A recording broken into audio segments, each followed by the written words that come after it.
대통령 출국했고 이준석 제명 수순 물음표. 이양희 윤리위원장의 이야기 직접 들어보시죠.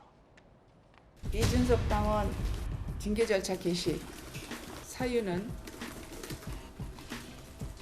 당원, 당 소속 의원 그리고 당 기구에 대한 객관적 근거 없이 모욕적, 비난적 표현 사용 및 법 위반 혐의 의혹 등으로 당의 통합을 저해하고 당의 위신을 훼손하는 등 당에 유해한 행위.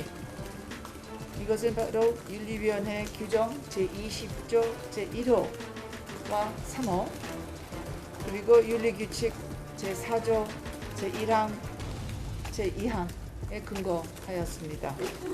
어떤 표현이 문제가 되는 건가요? 그건 언론에도 많이들 쓰셨죠. 제국이 승승고 그 단어가 맞나요? 그렇게 우리가 규정해서 말을 안 하겠습니다. 이준석 당원 출석 요구하시나요? 특히 또 이번에 전 당대표의 위치이기도 하니 직접 출석해서 소명의 기회를 반드시 갖고자 합니다. 김연아 의원님 또 비대위원 출신이시잖아요. 윤리위가 어제 갑자기 왜 열린 겁니까? 왜냐하면 이준석 전 대표가 계속 저거 했거든요. 이 대통령 나가면 일 벌일 거야. 대통령 나가면 일 벌일 거야. 나 제명하려고 저래. 나 제명하려고 저래. 나 제명하면 내가 저것도 가처분할 거야.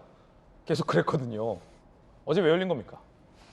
먼저 그 이양희 윤리위원장에 대해서 제가 좀 설명을 드려야 될 것 같아요. 이양희 윤리위원장이 김종인 비대위원장 당시에 당무감사위원장이셨어요. 당무감사위원장. 네. 근데 굉장히 대쪽 같은 분이시고요. 예. 그때 김종인 위원장이 이제 그 당무감사를 지시하셨는데 정말 한 40%를 잘라야 된다고 명단을 가져오신 거예요. 이양희 위원장이 당시에 네. 그래서 저희가 어떻게 선거에서 졌는데 40%를 가냐, 이거 조금 더 살리고 이래야 된다 예. 했더니 끝내 뜻을 굽히질 않으셨어요. 누구 이제 저 찍어내거나 이제 제명하는 거는 이제 이양희 위원장의 주특기군요. 그렇다기보다는 본인이 누구의 말에 그렇게 휘둘리시는 분이 아니에요. 휘둘리는 분이 아니다. 네, 그러니까 이제 제가 좀 강조하고 싶은 거는 정말 우연찮게 오비일학처럼 이준석 전 대표가 예시한 그 시기에 지금 딱 윤리위가 열렸죠. 예. 그러나 제가 되새겨 보면 이양희 위원장은 그런 거에 휘둘릴 사람은 아니에요. 예. 그런데 제가 좀 저희 당 내부의 좀 사정을 말씀드리겠습니다. 지난달 말에 이제 의원총회에서 이준석 대표에 대한 추가 징계를 이제 공식적으로 제의를 했고 이제 제의했죠. 윤리에다가 제출을 했습니다. 그건 의원들이고요. 예. 당원들 안에서 정말 많은 항의와 당원들의 항의가 있었습니까? 예.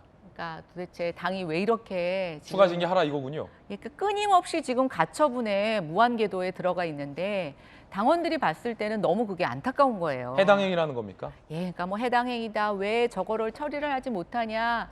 저희 지역 당협위원장들한테 그런 당원들의 항의가 오니 아마 저는 중앙당이나 또 중앙윤리위원장한테 어마어마한 많은 그런 민원성 얘기가 있었을 거예요. 그리고 이제 공교롭게 17일 날 이준석 대표가 이제 예. 경찰서에 출두를 하죠. 조사를 받으러. 그런데 저희 출두 일자가 예견이 됐지만 이준석 대표가 갈까 말까 또 막 좀 이렇게 재는 듯한 모습을 보이면서 요번에 불출석하는 게 아니냐라는 얘기도 사실은 흘러나왔었어요. 예. 그런데 이양희 윤리위원장 입장에서는 그게 이제 수사도 기록됐지만 그게 그 다음이고 대통령이 출장 가는 거에 맞춰서 이준석 대표가 딱 예견을 했는데 내가 거기에 딱 그걸 해준다. 저는 그거를 별로 계산하지 않았을 가능성이 크다는 거예요. 이양희 위원장 성격상 이준석 네. 대표가 뭐라 하든 말든 그렇죠. 이양희 윤리위의 기준과 스케줄에 맞춰서 이건 밀고 가는 거다. 그렇죠. 이양희 위원장의 스케줄이 예. 있었을 것이고 그렇군요. 저는 이제 28일 날 윤리위가 예견돼 있지만 거기에 또 다른 의원들이 같이 올라와 있잖아요. 그거보다는 이것이 좀 사안이 중하다고 본 것이고 또 어제 뭐라고 하셨냐면 예. 이재명 대표한테 소명의 기회를 자기는 꼭 주고 싶다. 이재명 대표는 저쪽 대표고. 이준석 대표한테 예. 죄송합니다. 그래서 소명의 기회를 주고 싶다. 그러려면 윤리위가 28일 열리는 윤리위보다는 좀 시간을 벌어야 된다고 생각했던 것 같아요. 네. 그러면 오늘 많은 조간신문들의 분석을 보고 저도 이제 국내힘 안팎의 이야기를 좀 들어보면 지난번에 당원 자격 정지 6개월이라는 어마어마한 징계가 내려졌기 때문에 추가 징계가 들어가면 이거보다 센 건 두 개밖에 없어요. 탈당 권유 아니면 제명. 네. 탈당 권유하지 않으면 제명. 탈당 권유를 했는데 받아들이지 않으면 그 사실상 남은 건 제명밖에 없다. 맞습니까? 일단 탈당을 권유를 했는데 본인이 받아들이지 않으면 이제 그 다음에 제명 절차로 가게 됩니다. 그리고 이제 제명은 당 윤리에서 바로 이제 처분을 하는 예. 거죠. 근데 모르겠습니다. 이게 이제 가장 센 징계이기는 한데 이준석 대표가 지난번에 당원권 6개월 맞은 거는 사실은 그렇게 센 징계는 아니에요. 예. 보통 1년, 2년 징계를 맞는 경우도 있기 때문에. 근데 이제 이번에는 징계 중인 사안에서 다시 징계를 추가 받는 거기 징계되니까. 때문에 이제 조금 그거보다는 센 얘기가 나올 수 있을 것 같습니다. 또 일각에서는 지금 이제 가처분 소송을 계속 무한반복을 네. 하고 있는데 그 가처분 소송의 채권자 권리를 상실시키게 하기 위해서는 이준석 대표가 당원 자격이 없어야 좀 끝나는 게 아니냐라는 그런 해석이 있어서 또 그렇게 한다는 얘기도 있습니다. 윤리위의 입장이 어떤 건지는 뭐 지금 정확히 알 수는 예. 없지만 제명 가능성 있다.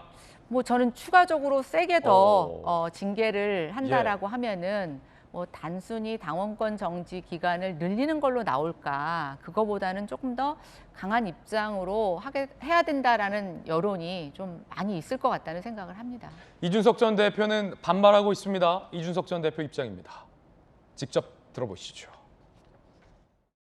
뭐 어떻게든 빌미를 만들어가지고 제명 시나리오 이런 거 가동해가지고 당원이 아닌데요 이제 이렇게 갈 것 같아요.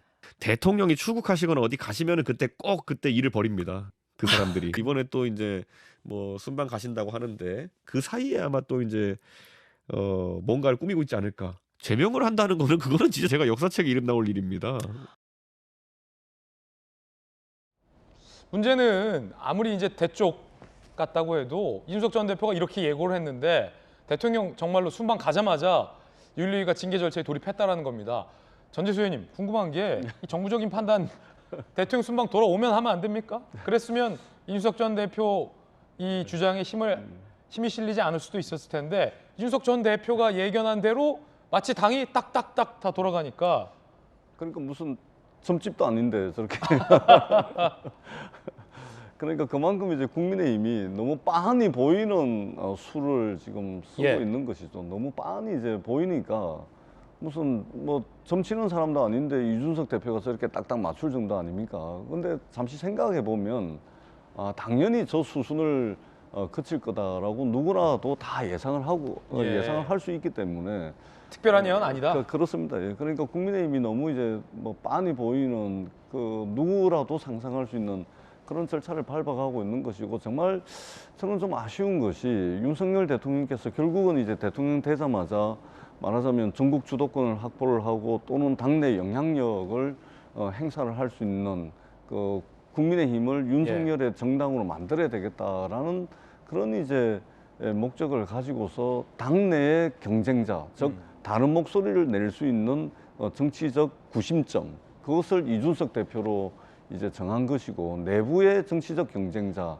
내부의 정적을 제거하는 그런 과정에서 벌어지고 있는 권력 투쟁이 사실은 이 사태의 본질이자 핵심인 것이죠. 예. 그래서 저는 대통령이면 적어도 집권 여당의 어떤 국회에서 어떤 조력을 받아야 윤석열 정부가 성공을 하고 성과를 많이 낼 수가 있습니다. 그런 측면에서 상당히 좀 아쉽다라는 말씀을 드리고 내부의 정치적 경쟁자 못지않게 외부의 정치적 경쟁자에 대해서도 이재명 대표 본인을 비롯해서 부인, 아들, 주변 사람들까지 지금 사실은 탈탈 털고 있는 거 아닙니까? 이런 측면에서 내부의 경쟁자, 외부의 경쟁자 할 거 없이 이런 식으로 하다 보면 결국은 5년이라는 주어진 짧은 시간 동안 윤석열 정부가 무엇을 성과로 남기려고 하는 것인지 굉장히 의문을 가질 수밖에 없고 과연 정치를 이렇게 하는 것이 맞는가라는 생각이 국민의힘 내부 상황을 보면서 들지 않을 수 없다. 좀 걱정이 된다. 이 말씀을 아울러서 드리도록 하겠습니다. 윤리위가 이준석 전 대표에 대해서 뭐 탈당을 권유하거나 제명을 하거나 아니면 또 다른 추가 징계를 할 시 이준석 전 대표는 거기에 대해서 또 가처분 신청을 하겠다라고 밝혔습니다. 뭐만 하면 가처분. 양두구육 표현 썼다고 징계 절차 개시하는 건 UN 인권규범 위반이다. 뭐 이렇게 합니다. 제명 시 추가로 가처분 신청하겠다. 김수경 교수님, 이러면 또 법원에 당의 윤리위의 결정이 이준석 전 대표에 의해서 또 법원으로 갈 수밖에 없는데 법원이 굉장히 바쁠 텐데 이준석 전 대표가 내는 가처분 신청 처리하려면 더 바빠질 것 같습니다. 참 지치네요. 이제 보고 있기도 정말 지치는데 좀 전에 그 이제 이준석 대표가 얘기한 대로 지금 시기가 돌아가고 있는 거에 대해서 우리 얘기하고 있었잖아요. 윤 대통령이 해외를 나가면 자기를 징계하는 절차에 돌입할 것이다. 저는 이런 비유를 좀 드려보고 싶어요. 우리가 가위바위보를 할 때 예. 가위바위보를 하자. 대신에 나는 찌를 낼 거야. 그러면 상대방 머리가 복잡해지거든요. 예. 찌를 낼 거니까 난 누굴 내야 될까? 근데 그건 줄 알고 빠를 내면 어떡하지? 복잡해져요. 상대방의 어허. 프라임을 말리는 거거든요. 예. 사실 지금 얘기를 들어보면 이양희 윤리위원장은 이준석 대표의 어떤 일정이라든가 계산에 아무 상관없이 자기가 그냥 결정해가지고 이날 열자 이렇게 일을 진행하고 있는 걸로 보여요. 국민의힘 관계자들도 대부분 그렇게 얘기를 하거든요. 굉장히 대쪽 같은 분이다.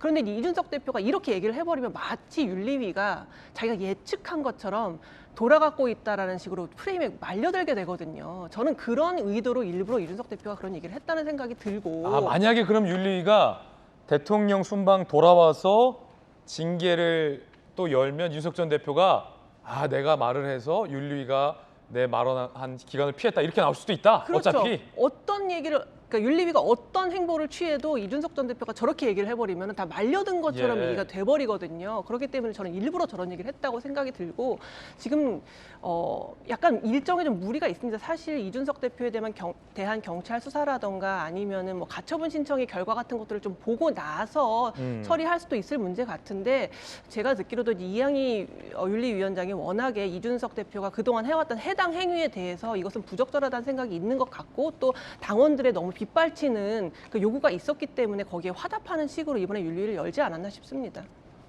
자, 국민의힘 상황 짚어봤습니다.